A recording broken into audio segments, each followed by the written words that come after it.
नमस्कार जी, मैं बीएन फिर एक बार आप लोगों का दरबार। दर्शक, प्लास्टिक, जी हाँ प्लास्टिक पहले की अपेक्षा कम सुरक्षित और निष्क्रिय साबित हो रहा है।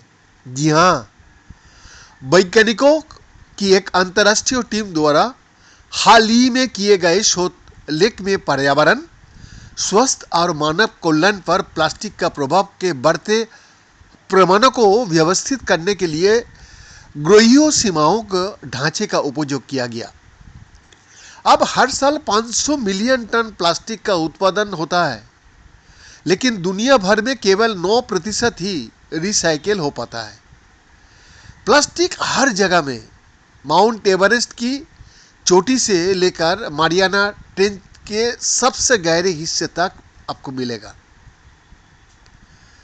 स्टॉकहोम रेजिलियंस सेंटर की प्रमुख लेखिका पैट्रिशिया विलारुबियो गोमेज कहती है, प्लास्टिक की पूरे जीवन चक्र पर विचार करना आवश्यक है, जो जीवाश्म ईंधन के निष्कर्षण से लेकर प्राथमिक प्लास्टिक पॉलीमर उत्पादन तक आपको देखना पड़ेगा।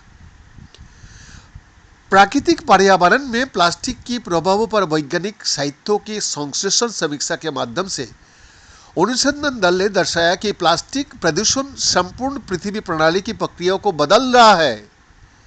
साथ ही में जलवायु परिवर्तन, जैव विविधता की हानि, महासागरीय अम्लीकरण तथा मीठे पानी और भूमि के उपयोग सहित सभी वैश्विक पर्यावरणीय समस्या को प्रभावित कर रहा है। इस पेपर में प्लास्टिक की जटिलता पर विचार करने की आवश्यकता पर जोर दिया गया है, क्योंकि सिंथेटिक पॉलीमर आधारित सामग्री हजारों अन्य रसायनों से जुड़ी होती है, इसलिए उनका प्रभाव इन उत्पादों और सामग्रियों के पूरे जीवन चक्र में ही होते रहता है। स्टॉकहोम यूनिवर्सिटी के स्टॉकहोम रेजिलियंस सेंटर में पीएचडी कैंडिडेट पैट्रिशिया विलारुबियो गोमेज कहती है, प्लास्टिक को ऐसे निष्क्रिय उत्पादों के रूप में देखा जाता है जो हमारे पसंदीदा उत्पादों की रक्षा करता है या हमारे जीवन को आसान बनाता है, जिन्हें कचरा बनने के बाद आसानी से साफ किया जा सकता है। लेकिन ये वास्तविकता से बहुत दूर है। प्लास्टिक हजारों रसायनों का संयोजन से बनता है। उनमें से कई, जैसे कि अतिस्रावी, विघटनकारी और हमेशा के लिए रसायन जो विषाक्तता पैदा करता है और पारिस्थितिकी तंत्र और मानव स्वास्थ्य का नुकसान पहुंचाता है। हमें प्लास्टिक को इन रसायनों का संयोजन के रूप में देखना चाहिए जिनका साथ हम दैनिक आधार पर संपर्क करता है। हाल ही तक वैज्ञानिक समुदाय ने इन प्रभावों का अलग अलग अध्ययन किया। इनके बीच के अंतःक्रियाओं पर ध्यान दिया बिना, जी हाँ, साथ ही वो लोग क्या किया ना, सार्वजनिक चर्चा और नीति प्लास्टिक को मुख्य रूप से अवशिष्ट समस्या का रूप में देखा गया। स्टॉकहोम विश्वविद्यालय की स्टॉकहोम रेजिलियंस सेंटर में सहलेखिका एसोसिएट प्रोफेसर सारा कॉर्नेल कहती है, पृथ्वी प्रणाली में प्लास्टिक का प्रभाव जटिल और परस्पर जुड़ा हुआ है और ये कार्य स्पष्ट रूप से दर्शाता है कि प्लास्टिक किस प्रकार प्रणाली को अस्थिर करने का काम कर रहा है। टीम ने नियंत्रण चरों का एक सेट सुझाया है जिसका उपयोग ग्रोहियो सीमाओं के ढांचे के परिचालन उपयोग में प्लास्टिक प्रदूषण को शामिल करने के लिए एक साथ किया जा सकता है।